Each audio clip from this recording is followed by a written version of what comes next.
Et après, numéro 11, en finir avec la tiédeur. Plus possible la tiédeur.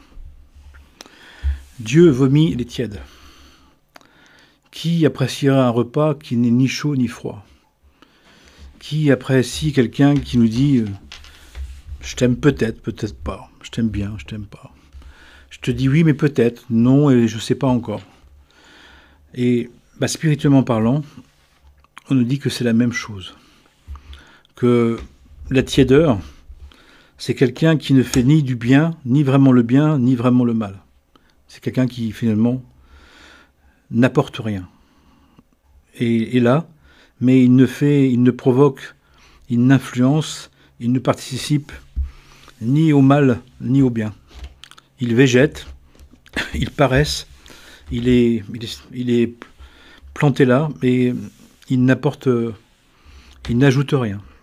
Et on nous dit que dans les temps actuels, ces temps actuels sont faits pour nous pousser dans nos retranchements, pour nous pousser dans, justement, de décider qui nous voulons servir. Et en même temps, on ne peut pas servir 2 maîtres en même temps, on ne peut pas monter 2 chevaux, on ne peut pas tirer 2 arcs en même temps. On ne peut pas servir Dieu et le monde. On ne peut pas se servir et le servir. C'est pour ça que toutes les tentatives d'associer notre projet personnel au projet divin ne peut pas fonctionner, et ne fonctionne plus d'ailleurs. Et au lieu de le savoir, au lieu d'en tenir compte, les personnes sont furieuses, sont mécontentes, sont agacées, sont gênées. Et quand c'est comme ça, elles cherchent une nouvelle technique. Elles cherchent à être dégagées d'un mal, à être exorcisées, à chercher un miracle. Elles cherchent une passe magnétique, elles cherchent une magie blanche ou une magie noire, tout simplement parce que la personne veut utiliser le divin tout en servant le divin, veut servir le divin en l'utilisant pour elle. Et on nous dit, cette tiédeur-là, ce mélange, c'est un mélange détonnant, étonnant, instable, qui ne peut pas tenir. Il peut exister à un moment donné. Il peut y avoir la rencontre d'un vouloir et d'une volonté, d'un vouloir personnel et d'une volonté divine. Il peut y avoir un moment où on essaye de les associer. Mais à un moment donné, il est nécessaire, il est fondamental, il est vital de faire un choix. C'est tellement vital, c'est tellement important que, à vrai dire, le choix est en train de se faire. Celui qui n'est pas avec moi est contre moi, il est dit dans les évangiles. C'est pas plus clair. Tu fais la guerre sainte à tes passions, ou tu vas te mettre dans la guerre contre les autres. Tu vas vouloir te mettre en guerre contre les autres, contre le monde. Choisis. Et donc on est à l'heure du choix. On est à l'heure de qui on veut servir vraiment. On ne peut pas servir 2 maîtres, on ne peut pas servir 2 centres, on ne peut pas s'abreuver à 2 sources en même temps. C'est impossible. On ne peut pas monter 2 chameaux en même temps. Déjà, 1, c'est difficile, et 2, c'est impossible. Ce qui fait que, de la même manière, on ne peut pas entretenir dans notre pensée un peu pour soi, un peu pour Dieu, un peu à sa manière, un peu selon sa volonté. Les personnes font ça. Ils le font de manière plus élégante. Ils posent un agenda de la semaine, et là, je suis spirituel. Là, je suis en Dieu. Là, je suis pour Dieu. Là, Dieu est pour moi. Là, je suis sans Dieu. Là, Dieu doit me servir. Là, Dieu doit être existant. Là, il ne doit pas exister. Là, il ne doit pas regarder. Là, je lui montrerai peut-être un jour. Il y a une espèce de patchwork indifférencié entre le vouloir personnel et la volonté divine. Le résultat de ça, c'est de l'instabilité. C'est des croyances idolâtres. C'est des pensées magiques, des pensées illusoires, du virtuel. Une problématique à la réalité, une problématique à la volonté divine, une attente que le divin nous rapporte quelque chose, nous apporte quelque chose. Au lieu de le suivre, quand il nous dit « suis-moi et tu verras », c'est avant de te suivre, d'abord, il faut que tu me dises ton menu. Puis, pour voir si je suis d'accord. Il y a des élèves qui arrivent chez des maîtres et qui font la leçon au maître, qui demandent des comptes au maître, qui demandent à ce que le maître le maître annonce ce qui va se produire. Ce qui fait que la personne, finalement, elle dit juste qu'elle veut comme elle veut. À partir de là, le travail spirituel, même s'il se fait, va être un travail à trous, un travail manquant, un travail déficient, un travail qui va mettre en évidence ce conflit, cette réalité, ce dialogue de deux pouvoirs. Le travail d'un pouvoir personnel qui veut s'opposer et s'associer et profiter du divin et éventuellement le servir, mais pas exclusivement le suivre. Il faut savoir que ça ne peut pas marcher, même si les personnes le font. Et ils le feront. Je n'ai pas de croyance, je suis sûr et certain que chacun ira au bout de la tentative de malmener, falsifier, manipuler, essayer de manipuler la parole de Dieu, qu'on pense être inutile ou déficiente, ou tellement arrangée qu'elle n'existerait plus, alors que c'est faux. Tous les grands maîtres ont dit « Dieu n'aurait jamais permis à ce que la parole de Dieu, et l'essentiel, soit effacée ». Et si on est sérieux, quand on te dit vraiment, on voit bien que l'essentiel de la parole divine n'a pas été altéré, parce que Dieu ne l'aurait jamais permis. C'est dit avec plein de maîtres et à plein d'éveillés, d'êtres divins.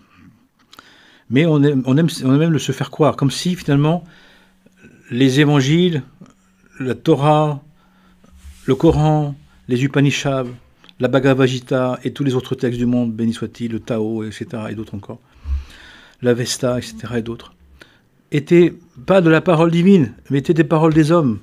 C'est très confortable. Et je vois que plus la personne veut faire ce qu'elle veut, plus elle aime se faire croire que ces écrits n'étaient que des écrits humains. Ce n'étaient pas des écrits révélés par des humains, mais révélés par des humains éveillés, parce qu'initiés, parce que formés, parce que des âmes, des êtres qui sont venus pour ça. Ce qui fait que c'est très, très rassurant et c'est très arrangeant. Ça veut dire que je peux faire ce que je veux.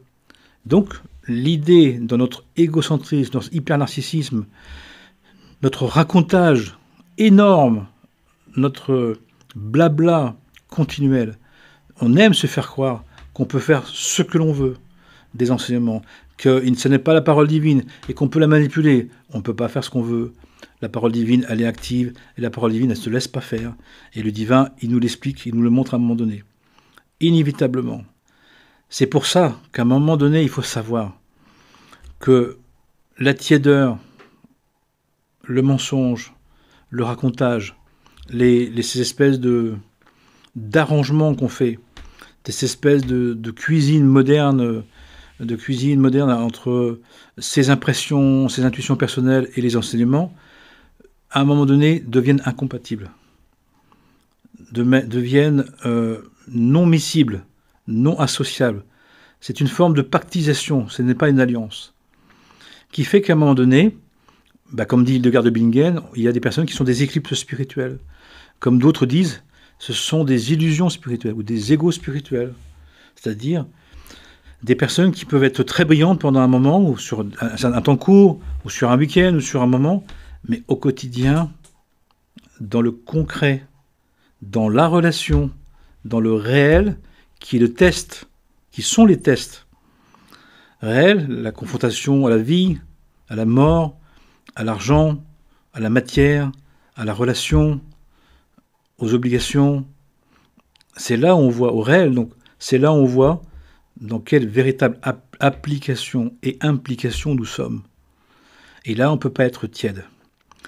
Ça veut dire aussi qu'on nous dit que la tiédeur se trouve à chaque degré de réalisation.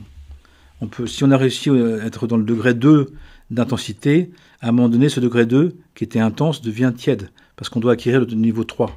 Parce qu'encore une fois, on ne peut pas stagner, on doit évoluer, on doit progresser, on doit intensifier. D'ailleurs, c'est ce qu'on veut faire. Quand on gagne d'argent, on veut plus d'argent. Quand on a du bonheur, on veut plus de bonheur. Quand on a plus d'amour, quand on a l'amour, on veut plus d'amour. Quand on a des moyens, on veut plus de moyens. Eh bien, nous avons à appliquer cette dynamique du plus et de l'augmentation et de la croissance dans notre travail spirituel. Parce que c'est comme ça que ça fonctionne, et c'est comme ça qu'on se renforce. Parce que l'objectif de l'amour du prochain, c'est d'arriver à aimer nos ennemis.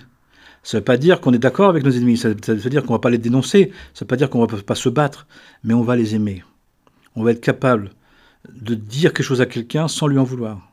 On va être capable de lui dire sans lui vouloir, ou de se taire sans lui vouloir, d'agir, mais sans l'attaquer, sans lui en vouloir. Et cet amour-là ne peut pas être fait par quelqu'un de tiède. L'amour doit être total, la vérité doit être entière, la paix doit être forte, la compassion doit être infinie, la miséricorde doit être éternelle. Il y a une entièreté pour qu'il y ait une unité, pour qu'il y ait une densité, pour qu'il y ait une intensité. C'est obligatoire. Et cette intensité, elle ne peut pas être factice, elle ne peut pas être simplement de temps en temps. Sur l'agenda, l'implication doit être totale, entière, quotidienne. Elle ne peut pas être seulement si on veut, quand on veut, à la demande, au bon vouloir, si on est d'accord. On ne peut pas servir de maître, on ne peut pas faire servir Dieu et Mammon. On ne peut pas servir Dieu et vouloir que ça nous rapporte. On ne peut pas servir Dieu et baisser la vérité. On ne peut pas servir Dieu et vouloir que, finalement, ne pas négliger nos devoirs spirituels, l'étude des textes et des commentaires, la méditation, pour justement se remettre dans le rythme de la vie, la prière pour faire un appel à Dieu et pour adoucir les décrets, et puis l'état du serviteur, de prendre soin. Ça veut dire aussi que quand on fait le choix d'être un disciple divin et un serviteur, on doit vivre avec les règles divines, comme elles sont. Yeshua a dit clairement dans les évangiles, d'autres dans d'autres textes, on dit la même chose. On ne change pas un iota de la loi. On n'ajoute rien et on n'enlève rien. Mais tout compte. Et on tient compte de tout. Ça n'empêche pas de lire les commentaires, ce qui est différent d'une interprétation. Chaque maître a fait des commentaires pour comprendre, pour affiner la compréhension du texte.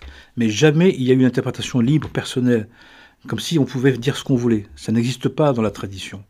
L'aspect traditionnel, non pas traditionnaliste qui est un bois mort, mais traditionnel, le feu de la vérité qui donne une ardeur de l'amour de Dieu, l'amour de ses créatures, fait que on veut appliquer dans la moindre pensée, la moindre parole, la moindre des actes, la vérité.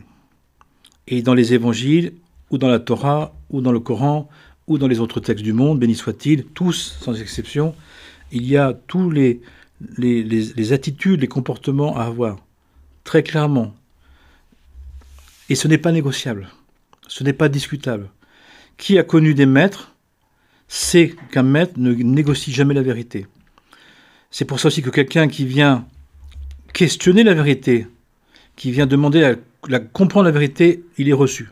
Mais quelqu'un qui remet en cause la vérité, qui remet en cause les enseignements, n'est pas reçu. On ne discute même pas avec lui. Ça ne sert à rien.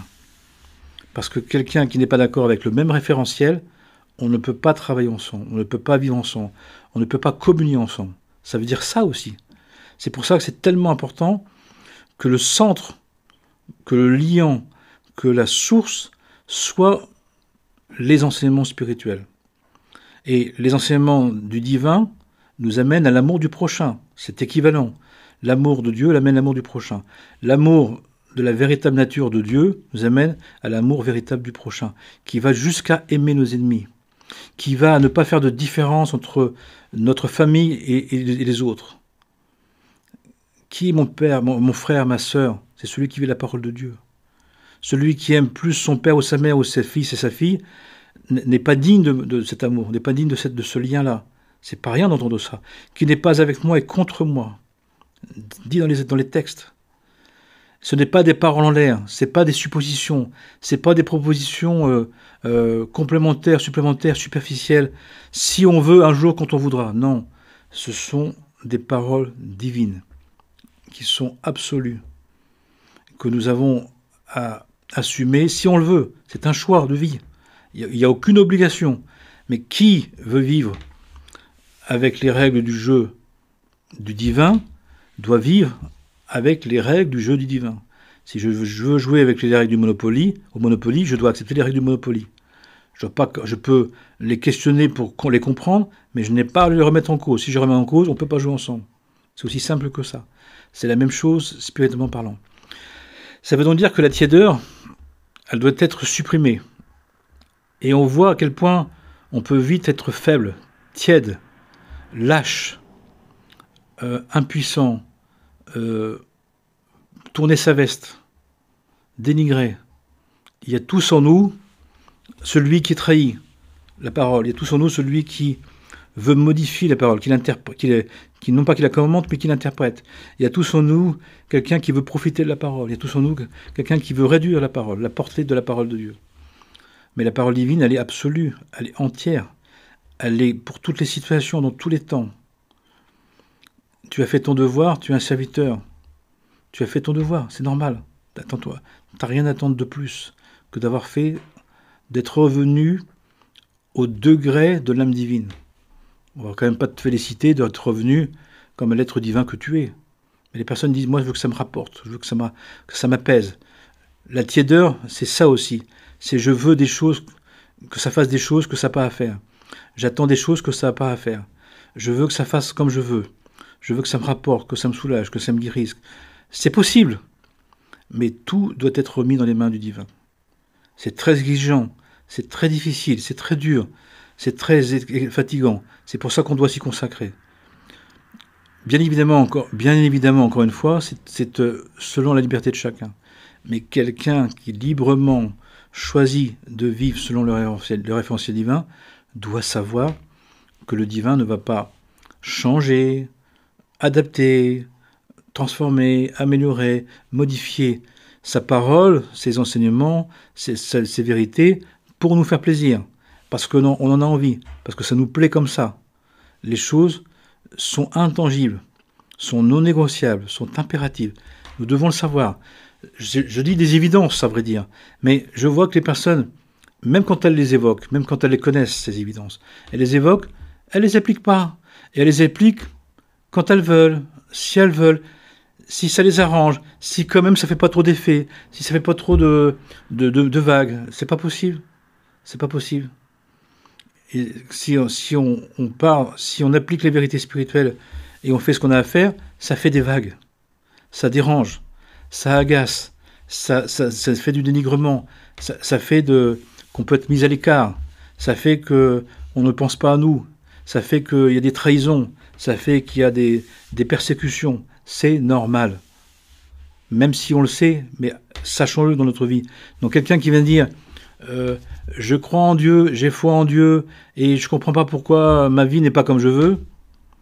Mais vous voulez quoi? Vous voulez vous acheter dans la lessive, trouver un paquet cadeau dans la lessive? Qu'est-ce que vous vouliez? Qu'est-ce que vous voulez que je vous dise?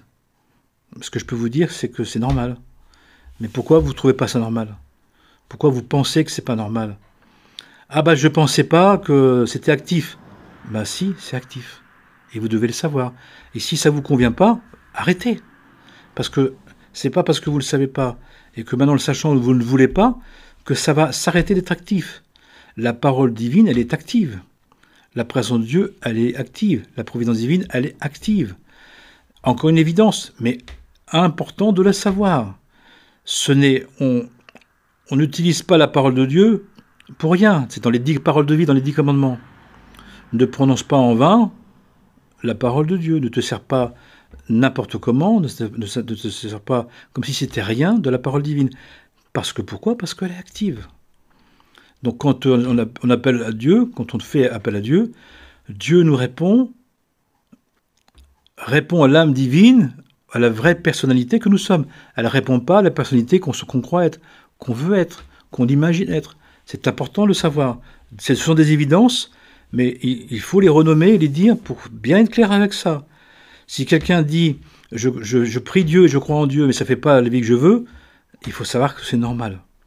Parce que la vie que tu veux, qui peut te paraître légitime, normale, évidente n'est pas forcément ce que ton âme divine a besoin.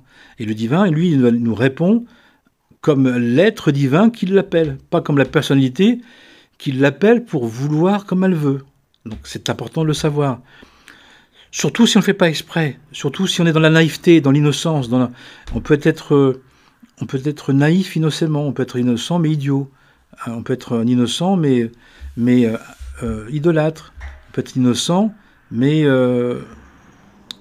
sans connaissance.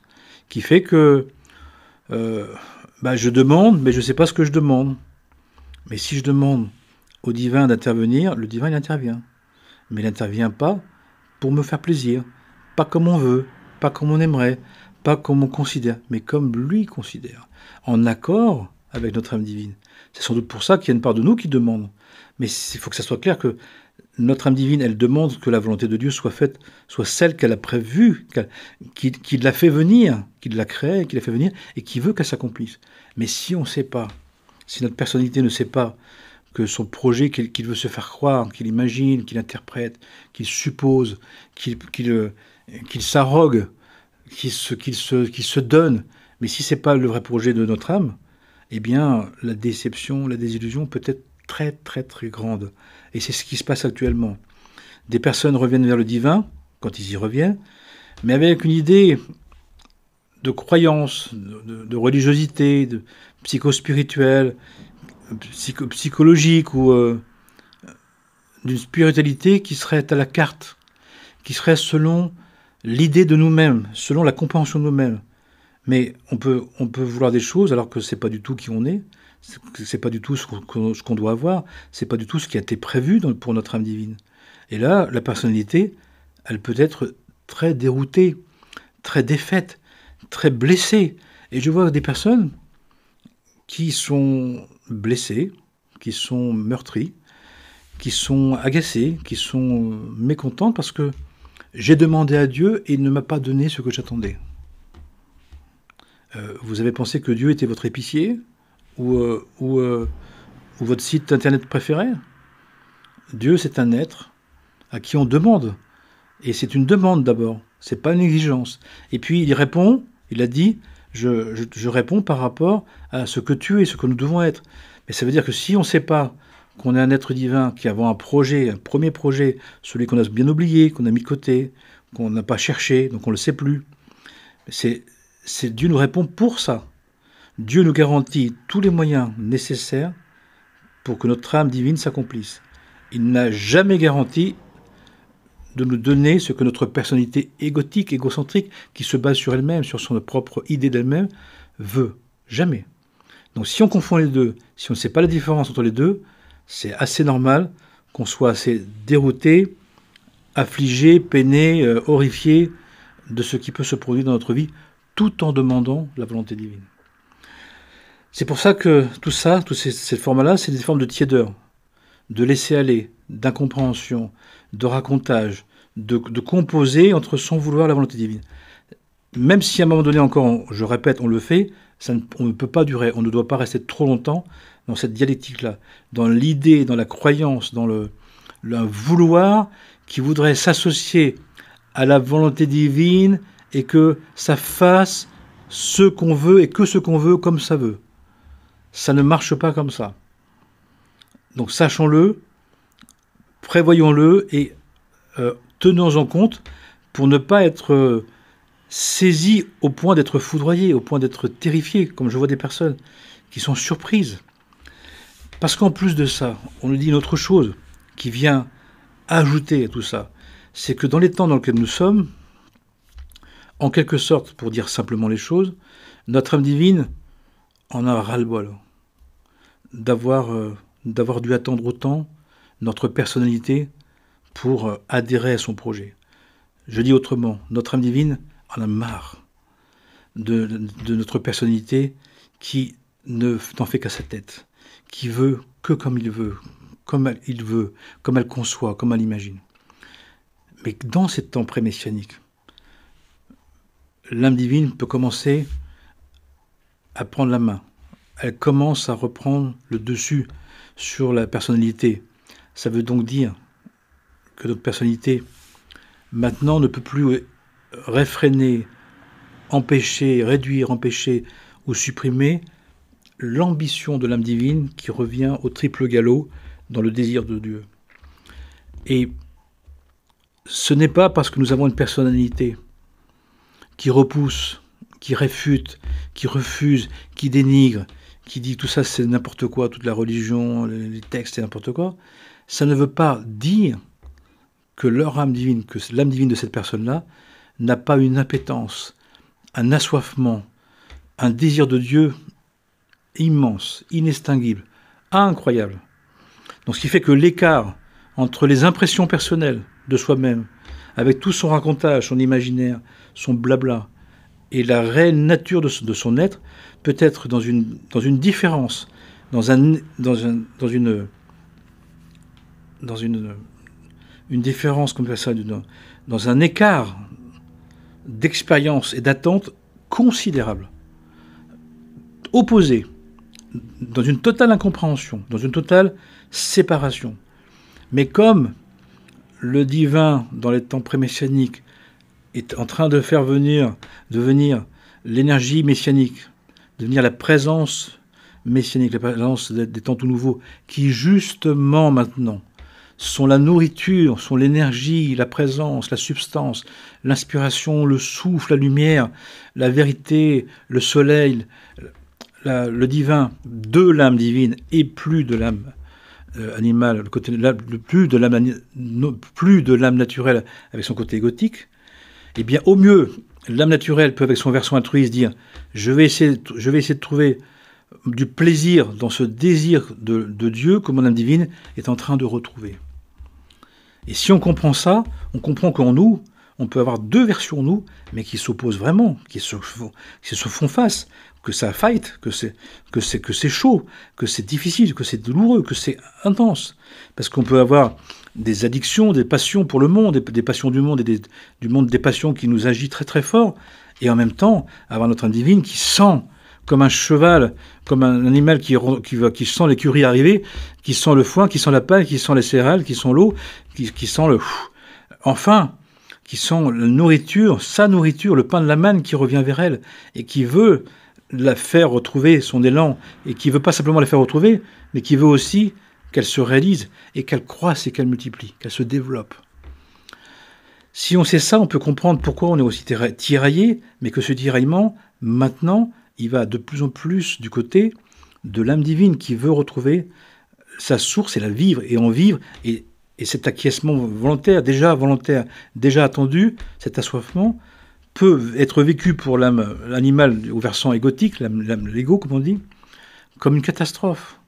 Parce que finalement, si l'ego, l'âme naturelle, version égotique, n'est pas d'accord pour suivre l'âme divine, c'est-à-dire l'âme naturelle avec son versant altruiste, de la suivre, son refus, sa dénégation, son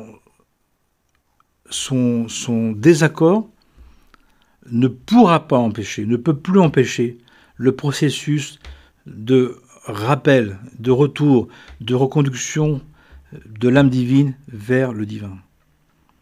Et même, nous dit-on, que notre âme divine, pour commencer à revenir vers le divin, peut très bien sacrifier la partie de la personnalité qui ne veut plus, qui ne veut pas, qui va s'exprimer par des pertes, par des empêchements, par des limitations, par des désagréments, par des désillusions, par des pertes d'argent, des pertes de moyens, de possibilités professionnelles, des pertes affectives, des pertes physiques. C'est-à-dire que tout ce qui est en nous, dit autrement, tout ce qui est en nous, qui repousse, qui refuse, qui réfute, qui dénigre, qui est contre ce processus de rappel, de réintégration et de retournement vers la source divine de notre âme divine, tout ce qui est en désaccord profond, eh bien, ne peut plus arrêter le processus, et si il ne le supporte pas, eh bien, ça va nous être ôté. Il va le vivre comme une perte de conscience, une perte d'affection, une perte de relation, une perte matérielle, une perte financière. Tout ce qui en nous est trop contrarié, est trop rétif et trop refuse tout, ne va plus pouvoir empêcher ce processus-là, et donc va beaucoup souffrir.